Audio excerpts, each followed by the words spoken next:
Est-ce que ça arrange certaines productions? Bien sûr. Est-ce que ça permet de faire des images plus rapidement? Oui. Un éclair de génie, tous les mercredis, de 22h à 23h30. Dans la télé-réalité, l'alcool, la drogue, l'escorting, ça touche quand même une minorité, j'espère, de candidats, ou pas? Malheureusement. Alors il y a énormément de candidats, les pauvres, je tiens quand même à le préciser, qui pâtissent de cette mauvaise image, faut quand même le dire, parce que faut pas faire de généralité.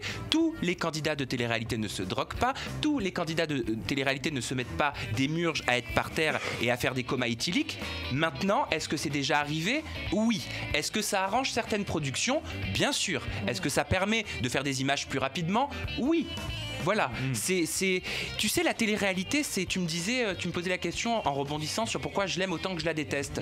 Ben, je l'aime pour les raisons que j'ai évoquées, mais je la déteste aussi pour cette hypocrisie, beaucoup. Il y a un jeu de l'hypocrisie qui s'est mis en place et qui moi, me dérange de plus en plus, tu vois, comme par exemple quand on t'interdit en conférence de presse de poser une question sur l'escorting ou sur la prostitution, alors qu'une candidate, elle a une épée de Damoclès comme ça, enfin elle en a 36 000 au-dessus de sa tête. Moi, je me dis, mais au final, c'est pas aux journalistes ou à l'intervieweur à qui on doit interdire ça.